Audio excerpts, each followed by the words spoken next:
요엘서는 굉장히 그 당시에 유다에 임했던 굉장히 끔찍한 재앙이 있었고, 그 재앙의 그 이후에 메시지들이 요엘을 통해서 하나님께서 선포하신 그런 내용입니다.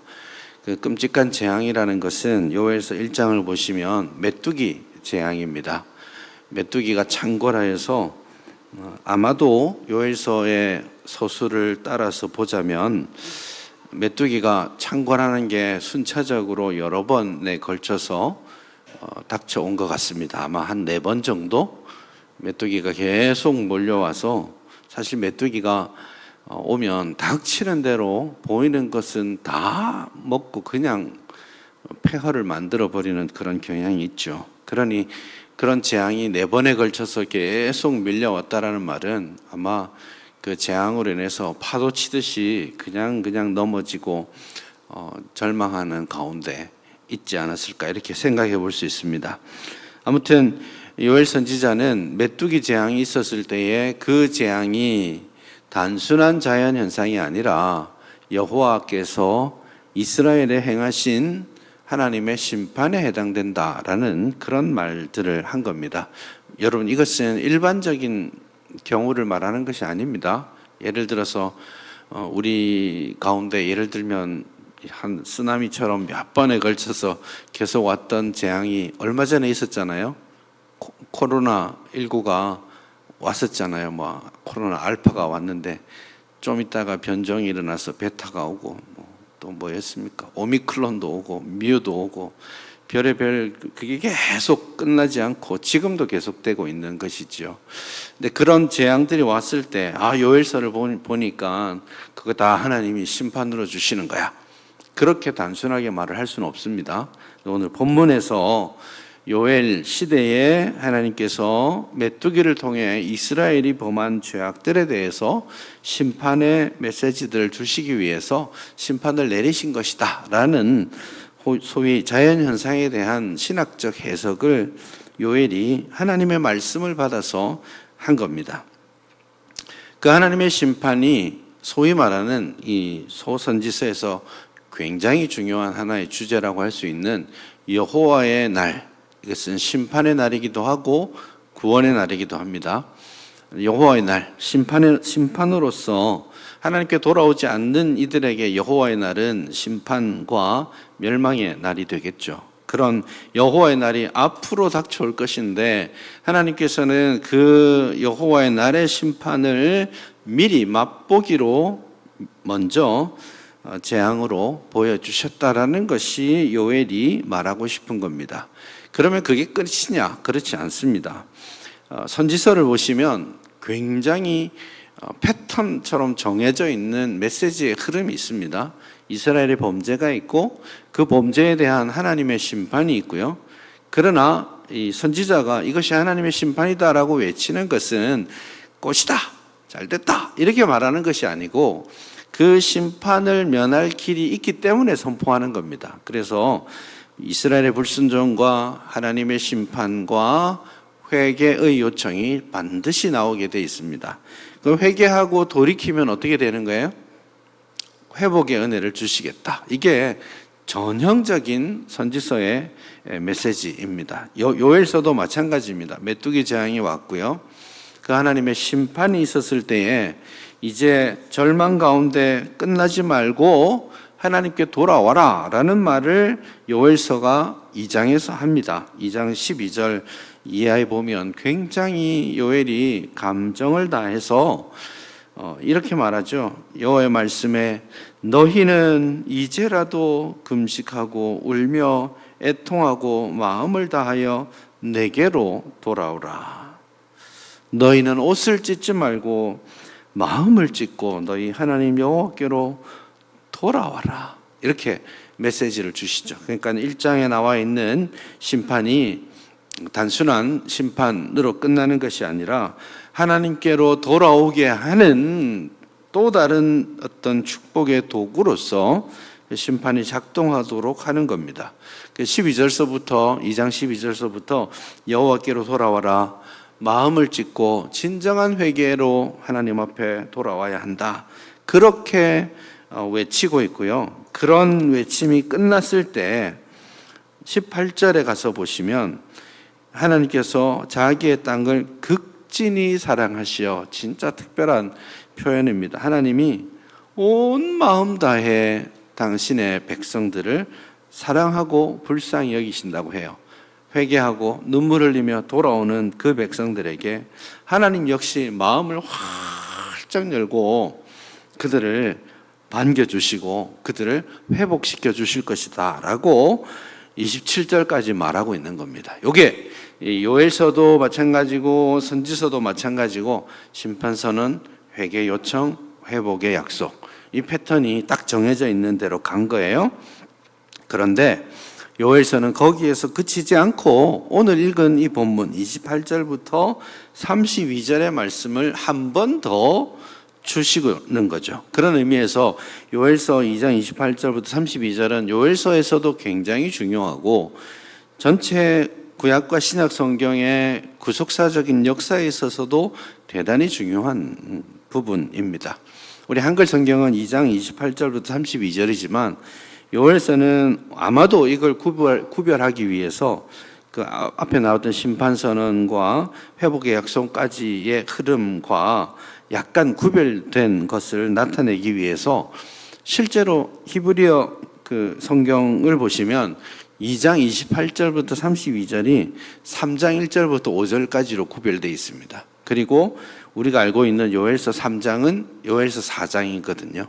이게 히브리어 성경은 요엘서가 4장으로 되어 있는데 그걸 챕터를 구별한 것이 2장 28절부터 3장 1절의 메시지인 것이죠. 그런 의미에서 심판이 왔고 회개하는 자에게 회복의 약속을 주시겠다라는 전형적인 패턴에서 한 걸음 더 나아가서 요엘은 훨씬 더 중요한 회복에 대해서 말씀하는 거예요.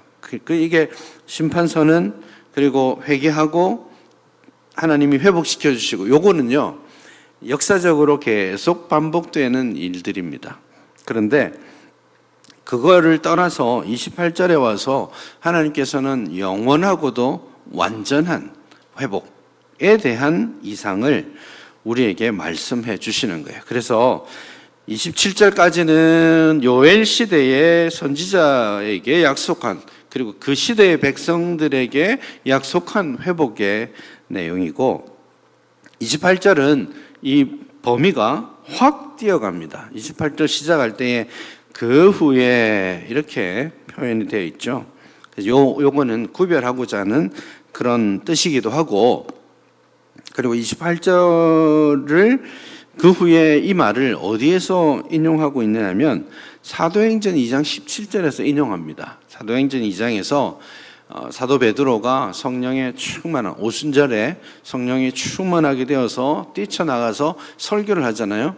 그 설교를 할 때 오순절에 성령의 임함이 구약의 약속의 성취인데 그 약속이 어디에 있었냐 하면 요엘서 2장 28절이다 하고 사도행전 2장 17절에서 이 본문을 인용하고 있습니다.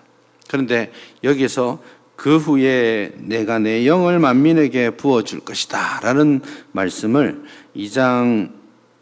사도행전 2장 17절에서는 그 후에 라는 말 대신에 마지막 날에 이렇게 번역했습니다. 말세에 이렇게 번역했죠. 말세에 내가 내 영을 만민에게라는 말은 원래는 모든 육체에게 이런 뜻이거든요. 각주를 보시면 그대로 표현되어 있습니다. 모든 육체에게 부어줄 것이다. 이렇게 그 후에라는 말을 말세, 마지막 날에로 사도행전에서 바꾸어 놓은 거죠. 그러니까 이게 성경 전체의 맥락에서 보면 2장 28절에서 그 후에 내가 내 영을 만민에게 부어주리라 이 말은 요엘 시대 사람들에게 약속한 회복을 넘어서 그 약속의 회복 역시 또 불순종하고 심판을 받고 돌고 하게 되거든요.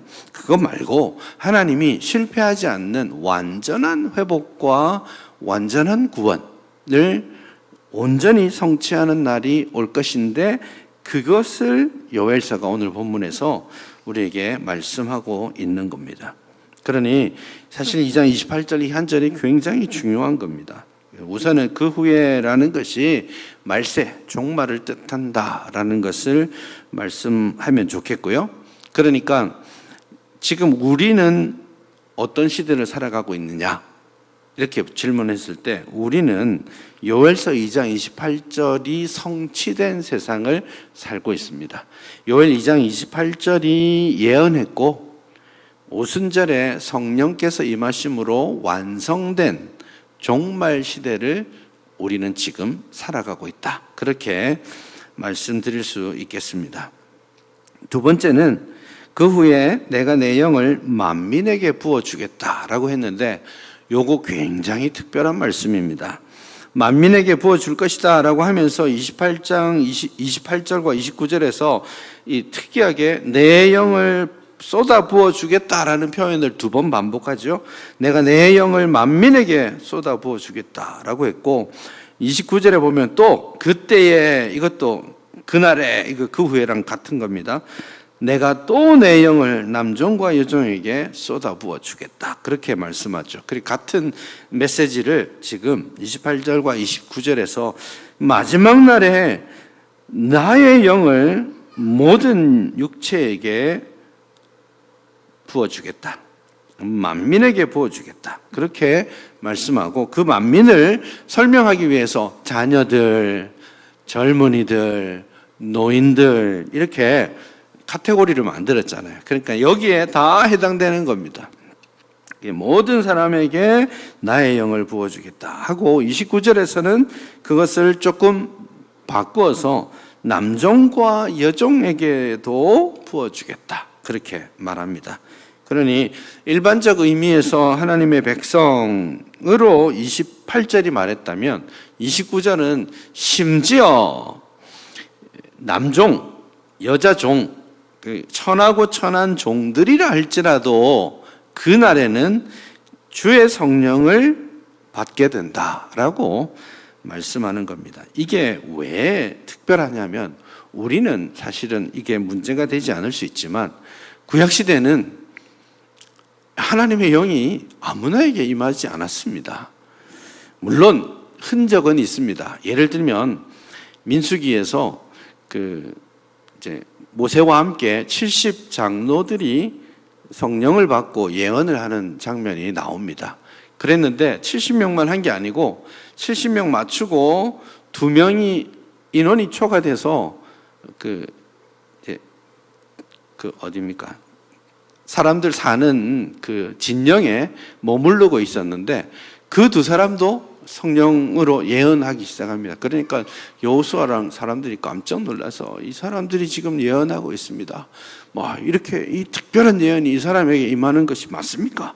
라고 문제 제기를 했을 때 모세가 굉장히 이 하나님의 영이 나뿐만 아니라 우리뿐만 아니라 모두에게 임하기를 원한다. 그렇게 말을 하고 정리했는데 이게 처음으로 나타난 성령이 특별한 상황에 특별한 사람에게 특별한 목적을 위해서 주어지는 것이 아니라 만민에게 부어질 것을 예견하는 예언적 성격이 있는 겁니다. 그렇게 대충 말하고 넘어갔었지만 지금 요엘서에 와서는 하나님의 영이 모든 남녀노소 가릴 것 없고 주인이든 종이든 상관없이 다 똑같이 하나님의 영을 받는 세상이 온다라는 겁니다.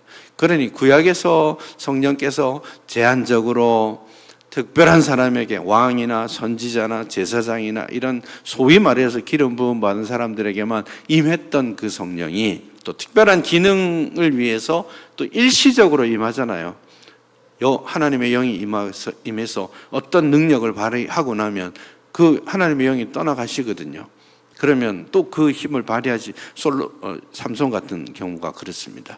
그러니 그렇게 일시적으로 제한적으로 특별하게 기능적으로만 임하셨던 시대에 살았던 사람들이 왕에게나 임할 법한 그것이 이제는 천한 여종에게도 남자 종들에게도 똑같이 임하는 세상이 올 것이다 라고 말하는 것이죠. 그래서 이것은 이 종말의 시대에 모든 육체에게 그러니 오늘도 마찬가지예요. 하나님의 영이, 하나님의 말씀하심이 목사에게만, 장로에게만 특별히 더 있고 이런 게 아니라는 거예요. 모든 사람들에게, 남자나 여자나 뭐 유대인이나 이방인이나 뭐 가진 자나 못 가진 자나 이런 거에 구별 없이 복음은 동일하게 주어지고 동일한 보편적 은혜가 주어진다라는 거죠. 이것이 교회의 아주 중요한 원리입니다. 기능적으로 목사가 하는 일이 있고, 목사가 결정해야 되는 순간들이 있고, 장로가 해야 되는 일들이 있고, 그 중요성들은 기능적으로 다를 수 있겠지만 복음의 능력과 하나님이 주시는 보편적 은혜는 모두에게 동일하다는 거예요. 이게 진짜 중요한 교회의 밑바탕 원리가 되어야 되는 거예요. 모든 사람에게 똑같이 주어지는 은혜. 그렇기 때문에 나에게 말씀하신, 나를 만나주신 예수님뿐만 아니라 좀 연약하고 모자람이 있는 사람이라도 그를 불러주시고 만나주신 그 하나님의 은혜, 성령의 역사하심을 똑같이 존중하는 마음으로 그를 존중하고 기다려주고 섬기고 하는 그 삶의 양태가 교회의 교회됨이 나타나게 되는 거죠. 그게 그리스도 안에서 한 형제자매 되었음을 고백하는 교회의 본질적인 모습인 것이죠. 그것을 오늘 본문이 말씀하는 거죠. 그 후에 마지막 날에 내가 내 영을 모든 육체에게 부어줄 것이다. 그렇게 말씀하고 있죠. 근데 한 가지만 더 말씀을 드리자면, 하나님의 영을 모든 육체에게 부어주시는데, 부어주시고 나니 어떤 일을 하는지를 본문이 말합니다. 자녀들은 장래 일을 말할 것이고, 너희 늙은이는 꿈을 꾸고, 너희 젊은이는 이상을 볼 것이다. 이렇게 되어 있습니다. 그래서 이게 이제 사도행전에 가면 자녀들은 예언을 할 것이고, 늙은이는 꿈을 꾸고 젊은이는 환상을 볼 것이다. 이런 식으로 바뀌어서 표현되어 있지만 다 같은 맥락입니다. 그러면 이 일들이 다른 일들인가요? 자녀들이 하는 것, 젊은이가 하는 것, 늙은이가 하는 것 다른 건가요? 이거 역시 보편적 은혜고 보편적 사명입니다. 그러니 만민에게 부어진 성령은 남녀노소 가릴 것 없이 젊은이나 자녀들이나 어린이나 남종이나 여종이나 상관없이 다 하는 일이 장래 일을 말하고 예언하는 것이고, 꿈을 꾸고 이상, 환상을 보는 겁니다.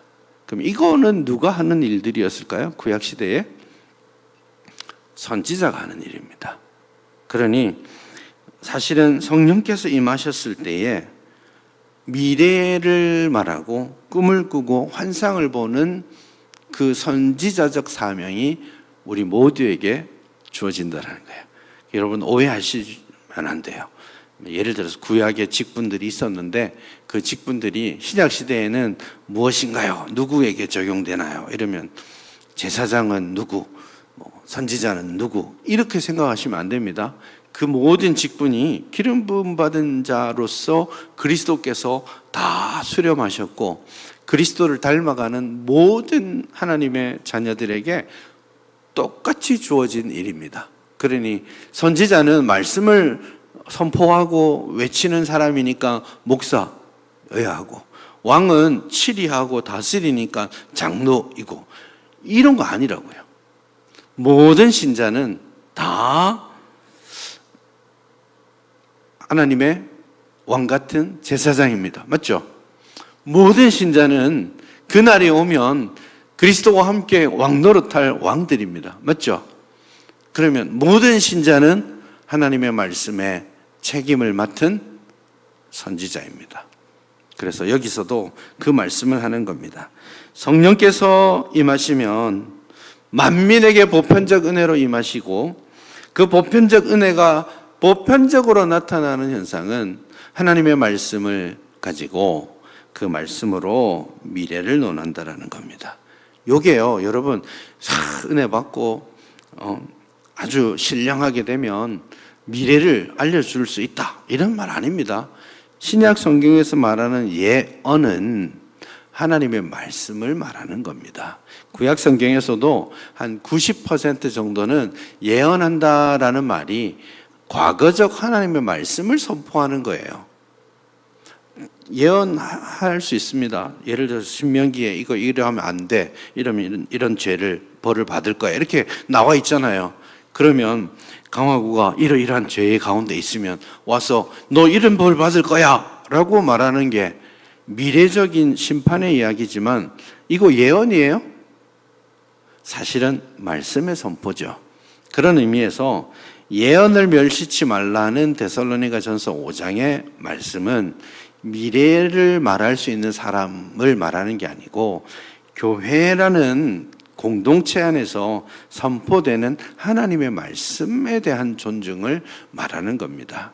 그런 의미에서 여기서 신령한 하나님의 영을 받으면 장래의 일을 말해서 내가 보니 당신 아들 신학교 가야 되겠어 이런 말 들으라는 게 아니에요. 그런 이야기가 아니고 성령께서 역사하시면 진리의 영이신 성령께서 우리 각 사람에게 하나님의 뜻과 비전을 가지고 그 비전에 가슴 뛰는 열정을 주시고 그 비전대로 말씀을 깨닫고 분별하고 순종할 힘과 용기와 지혜를 주시는 거예요. 그 말씀을 따라서 일할 수 있는 은사를 주시는 거예요. 그거 견뎌낼 수 있는 성령의 열매, 우리의 성품도 하나님의 성령이 허락하시는 거예요. 그게 소위 보편적 사명으로서 하나님의 말씀을 분별하고 미래를 말하는 것입니다.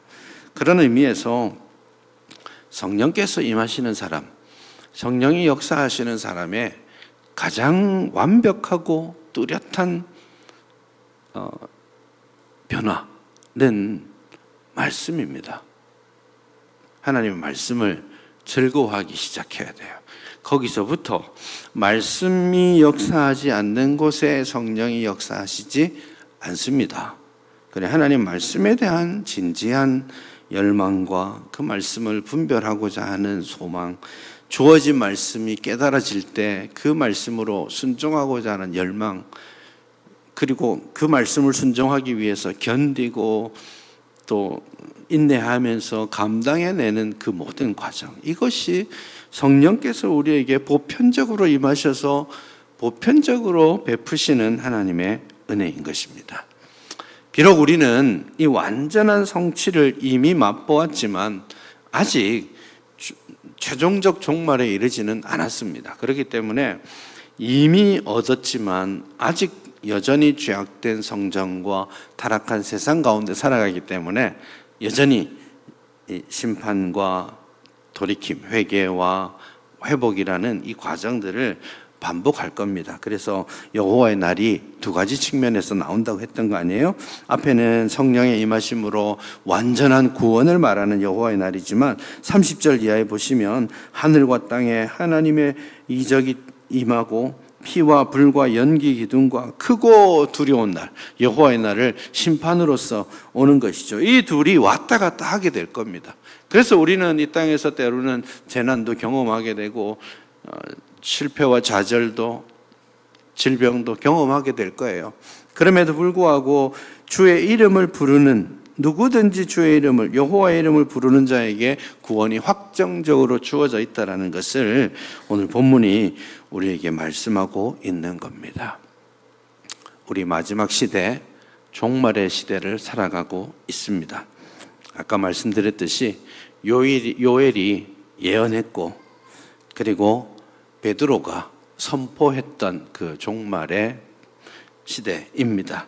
그러니 세상은 여전히 하나님의 심판을 재촉하고 있는 현실 가운데 있지만 우리는 그 마지막에 임하신 성령께서 우리에게 충만히 임하시고 역사하시도록 기도하고 소망해야 합니다.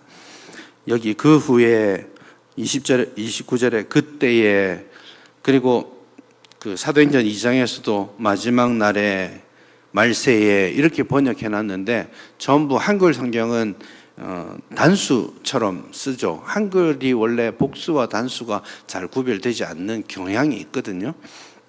그렇지만 이거 일관되게 그 신약 성경과 구약 성경 모두 마지막 날을 말할 때 일관되게 복수로 말합니다. 그래서 오순절 성령 강림이 유일한 하나님 성령의 임하심, 유일한 사건, 일회적 사건이지만 그로 말미암는 이후의 모든 종말의 시대를 살아가는 사람들은 지속적으로 여호와의 날들을 계속 소망하면서 성령의 임하심을, 성령이 충만한 역사하심을 구하고 또 구하면서 그분과 동행해야 한다라는 겁니다. 그 사실들을 오늘 본문이 알려줍니다. 오늘 금요기도에 나오신 모든 분들 그냥 우연히 여기에 있다라고 생각지 않습니다. 성령께서 여러분의 마음을 감동시켜서 여기 오신 거 맞죠? 그렇다면 오늘도 성령께서 우리에게 말씀해 주시고 은혜 부어 주시고 성령으로 충만해져서 내가 말씀의 능력 회복하고 이 세상 가운데 이 마지막 날 하나님의 마지막 사명을 감당하는 그런 하나님의 자녀가 되도록 결단하고 기도할 수 있기를 바랍니다.